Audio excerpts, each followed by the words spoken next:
horror scenes that actually scared me. How about this one? I'm a massive horror fan. I eat, sleep, and breathe horror media. The horrors of my own mind consume me daily. The first horror movie I ever watched was Ghost Ship when I was 5 years old. Thanks, Dad. Ghost Ship? That is And an I've been hooked ever since. old movie. Over time, I've become extremely desensitized and often even bored by many mainstream horror movies I watch Same. now. Because unfortunately, once you've seen a few, you've seen most of them. They tend to get You got a 10-piece lemon pepper and fried rice. Where you get it from? Oh, and Miguel, hold your suggestion. I'm gonna probably react to a couple of videos, predictable.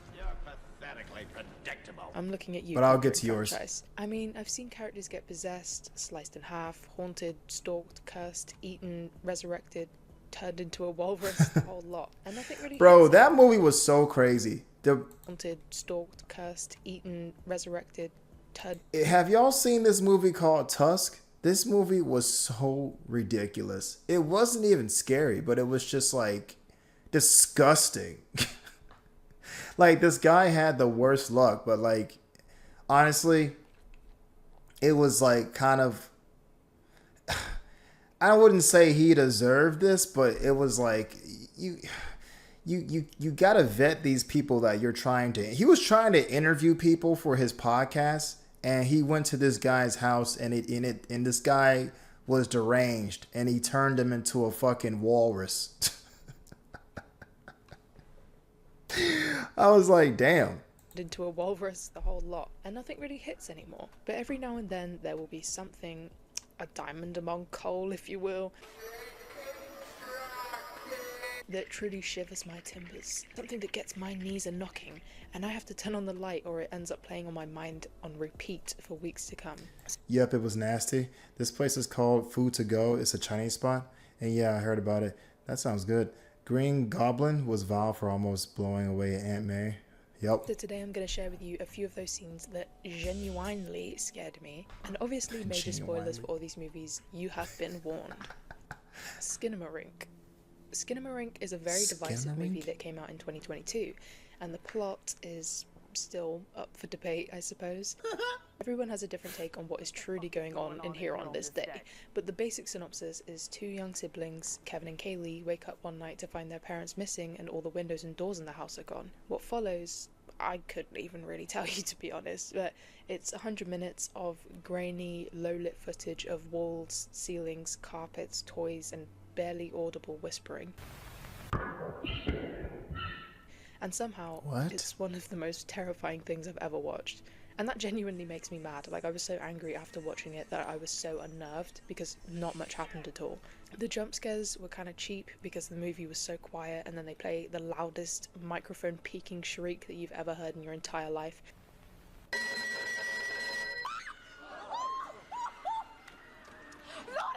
That is So I don't a even terrible count those jump parts, scare. But the scene that terrified me takes place in the parents' bedroom. The little girl, Kaylee, goes in, and her dad is sitting on the edge of the bed, but you can't see his face. You never really see anyone's face in this movie. He whispers, "Look under the bed." Already, absolutely fucking not. She looks under the bed, painstakingly slow, and we finally see that there's nothing there. The father says nothing, she looks again, still nothing, no monster, no face, and when she finally looks up again, now her mother is sitting on the bed, turned away from her. No one moves, nothing made noise, and then her mother, still not turning around, tells her to close her eyes. She does, and when she opens them again, her mother is gone. And then it's followed by this awful bright light and this stupid loud-ass shrill noise that of course made me shit in a movie where nothing happens for like 90 minutes. And I know some people are probably thinking, that's it? That's what scared you so bad you needed to make a video on it? And I raise you, fuck you. Here's the thing, we're in the point of view of a child the whole movie, and they use that to mess with you. This scene, well, the whole movie really, weaponizes childhood fear. Being in the dark, not being able to see your parents' faces. That horrible moment when you work up the courage to look under the bed and you're not even sure what you're afraid of, you just know something might be there. It's like the filmmakers reached into a dusty corner of your brain from the deepest parts of your psyche and dug up all these horrible old feelings and displayed them on the big screen. I don't know, the entire vibe of the scene makes me feel physically sick. And Sounds terrifying, to be honest. Yeah, this is sort of like one of those horror movies where this is sort of like one of those horror movies that kind of feeds off your anxiety. So it's like, it feels like the whole movie is like, how do I say it? It's, you're banking on something jump scaring you, but it doesn't happen. So you're just like in this like perpetual state of just, when is it going to happen? When is it going to happen? And it doesn't happen at the time that you predict it to happen. But so I don't know. I guess I don't know if this would scare me. I mean, I've heard of this movie before. I think I actually tried to watch it before, but it just, I mean, it wasn't really that scary to me, so I stopped watching it, but I don't know. the whole movie is like a haunted I feel like if I saw this movie when I was younger, it would probably scare me more. based nightmare. Your parents, your protectors, are nowhere to be seen. The doors and the windows are gone. There's no way to escape, no way of telling what time it is, and objects are suddenly on the ceiling or just straight up disappearing, like their toilet. And then Kaylee's face, literally just missing at one point, just smooth, skin-covered void. That image haunts me more than any ghost ever could. It all weird. just feels like a descent into madness or hell, or in some people's interpretations, Kevin's declining mental state. There's this theory that after he falls down the stairs at the beginning of the movie, he's actually in a coma, and everything we see is him trapped in his own mind, slowly forgetting what his home looks like, his family's faces, maybe even his own name. Oh. And while he's in this nightmare headspace, some all-powerful entity in the dark is just toying with him, watching him unravel. And the worst part, he's like 5. That must suck. So yeah, enough about this movie. Moving on. It's not one thing. When you put it like that, it definitely makes it more scarier. One battle after another. Lake Mungo. Oh, Next is Lake a movie Mungo. that gave me Yeah, a for jump sure. scare and an existential crisis. Lake Mungo. This one's a mockumentary style film from 2008 about the Palmer family, whose teenage daughter Alice drowns during a family trip. But after her death, weird things start happening. Strange figures in photos, spooky noises, Oh, fuck.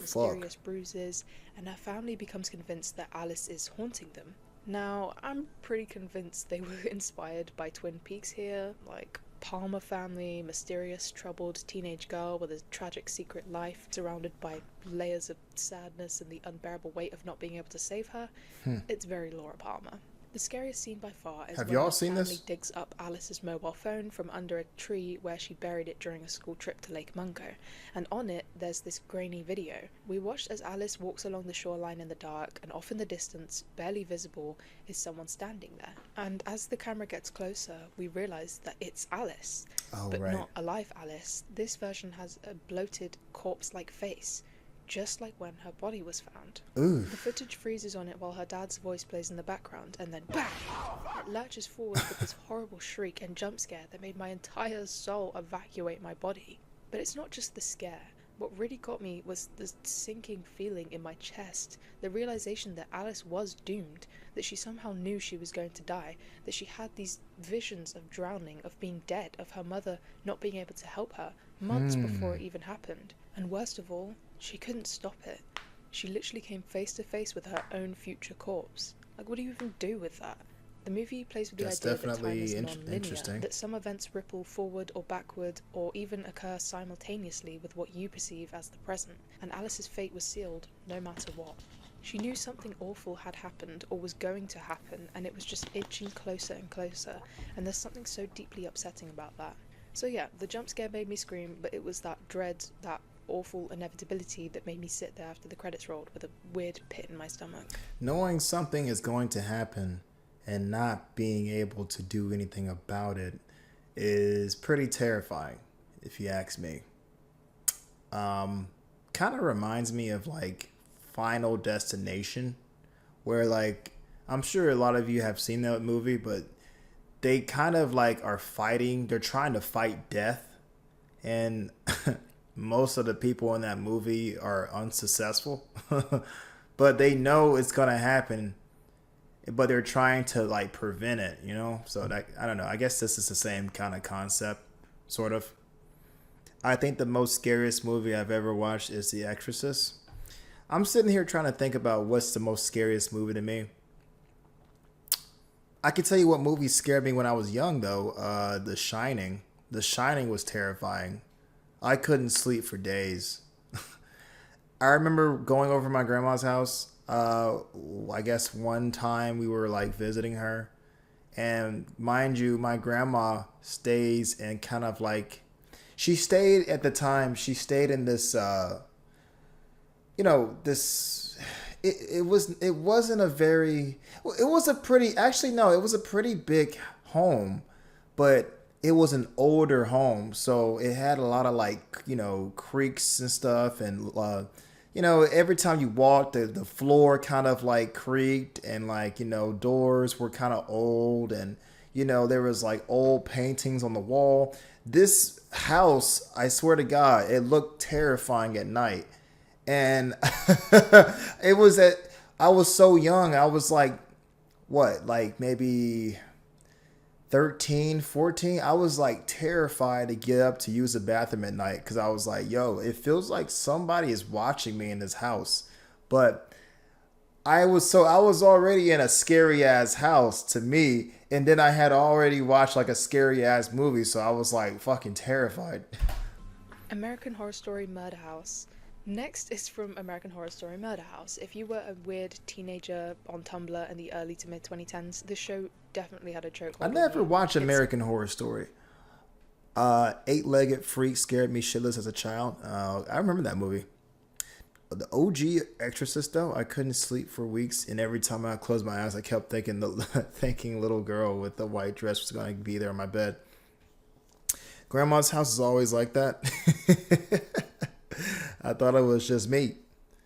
Oh, and her demon voice is too scary. Disturbing, full of drama, murder, ghosts, and Evan Peters being disturbingly attractive for someone who's literally... This guy was Jeffrey Dahmer, right? And Quicksilver, right?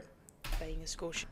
Anyway, one of the most terrifying, emotionally damaging scenes for me comes when Violet finds out that she's actually been dead for like a few weeks. She had taken a bunch of pills in an attempt to end her life a few episodes ago, and we think she survived and her boyfriend Tate saved her, but the attempt actually worked and she passed away. She keeps trying to leave the house, but every time she runs out the front door, she just ends up back inside through another door. Like she's stuck in a horrible ghostly loop. Oh. Tate eventually shows her where he hid her body, under the house, and she just breaks down. And honestly, so did I. That's the kind of existential horror that hits differently when you're like 11 and not mentally stable. Oh my and gosh. Violet, she's just a teenager. She didn't even get to live her life, and now she's stuck in this purgatory house, rotting under the floor while the boy she likes turns out to be an absolute wrong'un and a raging maniac. Oh my and gosh. Yeah, I know there are way more disturbing scenes in American Horror Story, especially as the seasons go on. Jesus. What? But this one just really shook me to my core, and perhaps it was because I was so young when I saw it, but there's just something about that image of... My grandma had this super long corridor in the middle of the house, and in the middle was the big dark room no one ever used. I was terrified every night. Oh my God. What was it just like a guest room or something, Jake? The Final Destination movies were basically saying you can't escape death. We're all going to leave this world. We just never know. Yeah. Violet's decaying body under the house. All Oh my stiff God. with rigor mortis, mouth hanging open, flies buzzing around Oh it. God. And then Violet, the ghost version of her, standing over it and crying. It really disturbed me, like, deeply. Actually, now that I'm thinking about it, this is kind of similar to Lake Mungo, so maybe I have some mysterious... You know what also used to scare me as a child was the OG Twilight Zone. That shit used to terrify me. There was one episode in particular that I think it was of this guy or girl, and they were driving, and I think what happened was like they kept like seeing this like hitchhiker every time they went so far, like they spent. So this I think it was this dude or this woman, they were like driving to this, they were on this trip, and I think what ended up happening is the person that was driving accidentally hit this hitchhiker, but so they killed this hitchhiker, but they kept seeing him like on the road, and like they could never get away from this hitchhiker. I was like, bro, what? But the way that they made it look like was initially you just kept seeing this motherfucker. I'm like, bro, why does she keep seeing this hitchhiker? But turns out she killed the hitchhiker, and it's like he's just haunting her. And I was like, what the fuck? That was weird as fuck to me as a child. Her house had a weird design. I think it was like technically the living room, but no one used it. Okay. The guy on the plane wing scared me for some reason. Yeah, that was a pretty scary one too.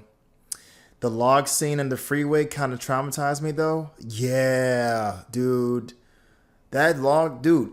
The I think that was Final Destination 2 with the log scene.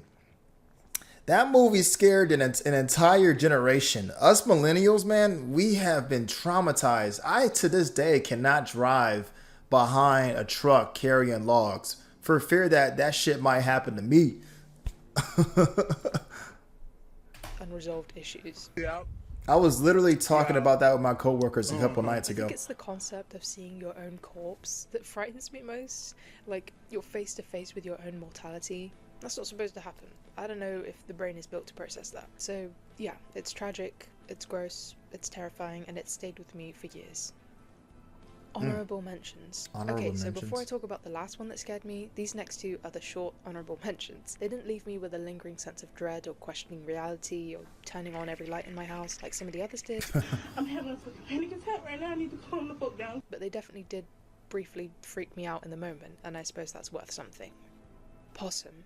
Possum is already a deeply uncomfortable film. It's grey, it's miserable, it's got a puppet with long spider legs and a horrifyingly pale I've human face. read about but this. Weirdly, the puppet isn't even what got me. What actually scared me was this one specific scene near the end. Philip finds a jar of teeth, presumably collected from his Uncle Morris's victims. What? He's holding it up in horror, and then out of nowhere, Uncle Morris lunges at him from a dark corner of the room wearing a black balaclava.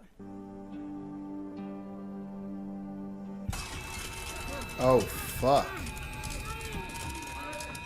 It's rare that a jump scare gets me anymore. Most of the time you can see when it's coming either from the frame. This or was the a shot, good or jump music scare. Going quiet or something the character says. That but this was a one's good just one. so loud and so sudden and so mean, and I was already on edge from the. Bro, there was nothing like that first Insidious that came out. When I first saw Insidious, I saw that in theaters. I was I was petrified, bro. There's a particular scene in that movie where like I forgot her name, but they're in the house and I think they're dreaming. But there's a guy walking back and forth outside of their window, and he's just marching in the dead of night, marching back and forth. And the girl's like, hello? Then all of a sudden he like fucking teleports inside the room. And I'm like, oh my goodness, that shit was so fucking scary. Up it and the miserable atmosphere. But what makes it even more disturbing in What's up, retrospect Chuck? is what Maurice says after the scare. It's heavily implied, like not subtly at all, that the puppet is a physical representation of the abuse Philip endured at Morris's hands as a child. Yeah, he Once got that clicked, SA'd the whole movie as a child. retroactively felt 10 times worse. All the weird dreams, the puppet, Philip's blank stare, the tense atmosphere, it all folds into this deeply upsetting subtext. It's not a movie that really frightened me, even though I do like this movie quite a bit, but that one jump scare just really stopped my heart for a second. Yeah. Antrim. And the other honourable I've seen mention Antrim. is Antrim, which also came out in 2018. Antrim is framed as a cursed, lost film from the 1970s, supposedly responsible for multiple viewer deaths, and follows two siblings who enter a forest believed to be the entrance to hell in an attempt to save their dog's soul. It's one of those movies with a way better concept than execution. The whole vibe Yeah. is very The Ring, like, if you watch this, you will die. You and your family will be cursed for always and eternity. And I wanted to love it, but in reality, it's kind of boring. It Sorry, was boring. The pacing dragged, the cursed film gimmick wore off quickly, and I just kept waiting for something big to happen in it. There was a there was like a curse film movie that I watched, like, man, it had to have been like a couple of months ago. It was actually pretty fucking scary. But but I think it was like either a Korean horror movie or a Japanese horror movie. If I find out the name of it, I'll show you guys. But it was so good, y'all. I can't remember the name of it. I think I saw it on fucking either like, was it Tubi or Netflix? I think it might have been Netflix. I gotta remember what the heck it was. But there's this one scene where I can't even. It won't even make sense if I explain it. Ever really did. Boring, yawning, sloppy, Dogs don't go to hell though. No, they don't. They go to heaven, man. lazy. That being said, All there is dogs one go to scene that heaven. managed to seriously spook me.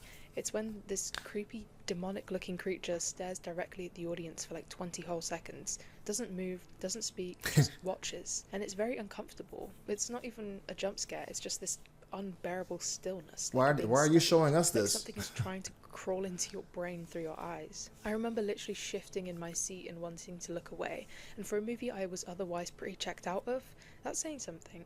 It's the kind of imagery that taps into some deep primal part of your brain that's like, Have you guys ever watched Smile? Hell yeah, dude. You know, I've been sitting on this video that I was gonna make about what me reviewing Smile 2 because I had made like a video discussing the Smile 2 monster. I have not finished this movie for like I have not finished this video for like a month and a half. I need to finish it and put it on my other channel. But yeah, I love that movie. It's pretty good. The actress that played in Smile 2, she did a phenomenal job. ooga booga, this isn't safe, turn it off now. So yeah, Antrim didn't make the main list because it didn't stick with me in the same way as the others, but that one scene, it got under my skin. Oh just yeah, enough to Shane make me feel Dawson like I is needed scary to as fuck. clear my browser history afterwards or look behind me or something. The Night House. Okay, let's finish off strong with a movie that didn't scare me in the scream and hide kind of way, but in the I stare at the ceiling for an hour afterward and my stomach hurts and I'm having an existential crisis kind of way. The Night House Good. 2020. This is actually one of my favourite movies of all time and is even in my Letterboxd top 4. Please don't judge me, it just really resonates Oh wait, that was called Smiley. Yeah, I don't think I've seen Smiley before. She played Princess Jasmine in live action Aladdin.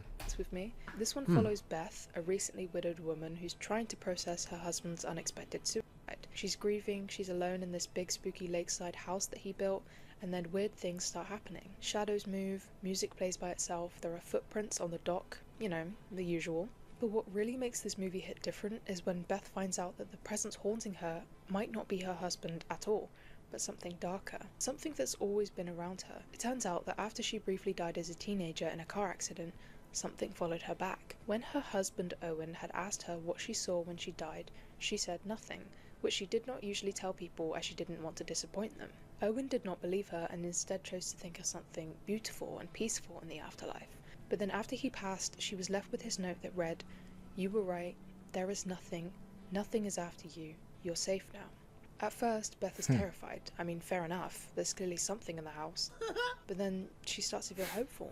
Maybe it really is her husband. Maybe there is some kind of afterlife and he's trying to reach her. And for someone who never believed in any of that, the idea that she might still be connected to him after everything brings her this brief flicker of comfort. And the way they use the word nothing in this movie is so smart and so sinister. Like, she tells Owen she saw nothing when she died, but then that nothing becomes something. It becomes personified. This thing, this absence, is death itself, or grief, or depression, or just the total void, and it's been following her ever since. So when Owen Interesting. writes, "You were right, there is nothing, nothing is after you," it's not just wordplay, it's literal. Nothing is after her. Like, capital N nothing is coming for her. And one of the most haunting scenes in the whole film is when Beth's in the bathroom and she feels someone touching her skin, like really intimate and tender. We see the impressions on her skin as this invisible force touches her, and she leans into it. She wraps her arms around what she thinks is her husband. She hugs it, she finds comfort in it, and then she whispers his name. And it says, "No, I'm not Owen." And it is horrifying, because if that wasn't her husband, then who the fuck was it? A demon. She was being comforted by something else, something that wants her to let go, to give in. We learn in a conversation with her friends that she has been struggling with depression and dark thoughts for a long time, and the movie suggests that this nothing has been trying to pull her back in ever since she escaped it. At first it whispered to her, tempted her, but it didn't work. so instead it latched onto Owen. And what's even more devastating is how Owen tries to protect her. He doesn't kill her. He builds a mirrored house, a backwards version of their house, deep in the woods. And in that house, he finds, lures, and kills women who look like Beth. Not because he wants to, but because he's trying to trick the nothing, trying to satisfy it. But eventually the weight of it becomes too much. The guilt, the horror of what he's done, it breaks him, and he ends his life. Not to escape, but to save her. And then we get to the final scene. Wait a minute. He built a house that... Wait, I have to rewind that, because that's a... What? That's wild. Somewhat of an aside, but has anyone seen that cult classic Death Becomes Her? I watched that for the first time since I was a kid. It holds up and it's absolutely hilarious. I have to watch that. I haven't seen it. Pull her back in ever since she escaped it. At first it whispered to her, tempted her, but it didn't work. So instead it latched onto Owen. And what's even more devastating is how Owen tries to protect her. He doesn't kill her. He builds a mirrored house, a backwards version of their house. A backwards version of their house. Deep in the woods. And in that house, he finds, lures, and kills women who look like Beth. What? He kills women that looks like Beth? I gotta maybe watch this movie, y'all. Not because he wants to, but because he's trying to trick the nothing, trying to satisfy it. But eventually the weight of it becomes too much. The guilt, the horror of what he's done, it breaks him, and he ends his life. Not to escape, but to save her. And then we get to the final scene. Beth alone on the same boat Owen was in when he died, holding the same gun. The nothing speaks to her in Owen's voice, saying, "He thought he could protect you. He was wrong. You were right. There is nothing. There is only me. Come back to me. It doesn't matter. Let go. Come back to me." This crushing whisper of despair that's been chasing her for years tries to convince her that peace is in giving up. And that's why this movie wrecked me and gave me this swirling feeling of fear and sadness, because it hits very close to home for me. It's grief made into a literal presence. It's depression as a shape in the dark. It's what it feels like to be haunted, not by ghosts, but by your own mind. And that's it. That's deep. I was going to add in Hereditary, because watching that Home Alone in the dark when it first came out genuinely made me fear for my fucking life. Hereditary was good. Mother talks about that movie, and I figured people had already heard everything there is to hear about it. So yeah, if you guys have any movies or specific... Wow, that last movie was felt kind of like nihilistic. Like, I don't like movies that that kind of feel like there's no hope for the characters that are in it. Like, there's no sense of, there's like no like positive outlook. I mean, it doesn't always have to be positive, right? But there's just the situation is so bleak. Like, there's no way of escaping. The only way that you can escape is by, offing yourself, like something crazy, like there. I don't know. I just can't watch movies like that. I don't know. I like the way Hereditary did the no hope scenario, probably because it just goes off the rails at the end. The ending was wild, dude. The one thing that scared me in that movie was when the kid was I think he saw his dad, he saw his dad's body on fire, right? And I think he was just now seeing the body of his father. I think that was his father anyway. Then he looks at the corner of the room and he sees some naked guy just smiling at him. But then his mother starts to chase him up the stairs, and he goes into the attic. And he's like, "Mom, please stop it." And she's banging on the fucking attic door. But it cuts to her, and she's like fucking hanging upside down, bashing her head on the fucking attic door. And I'm like, yo, this is getting crazy. The Conjuring, Exorcist, The Terrifier are my top 3 movies that I cannot watch again. The Terrifier, bro, it's just too gory. It's too gory, and it's one of those movies that are just like bleak.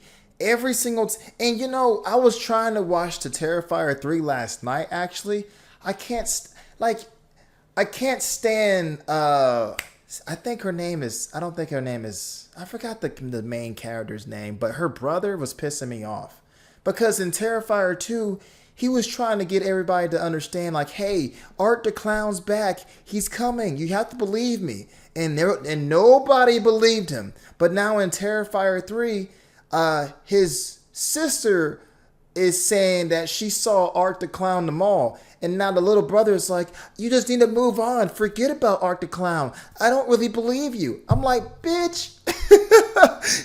If anybody should, like, literally, she cut Art the Clown's head clean off. And now he's back. So if anybody knows about Art the Clown, I think it would be her. So you would think that he would probably take her advice and believe his sister, you know, because she has a fucking magical sword that could probably kill Art the Clown. Like, I don't know what the fuck was his deal was, you know. And he does look like Steve Smith. He does. He really does. But yeah, all the killings in that movie were like just, I mean, yeah, okay, you can kill you. It just was so gory, y'all. That's the best way I can put it. Just gory. Gory.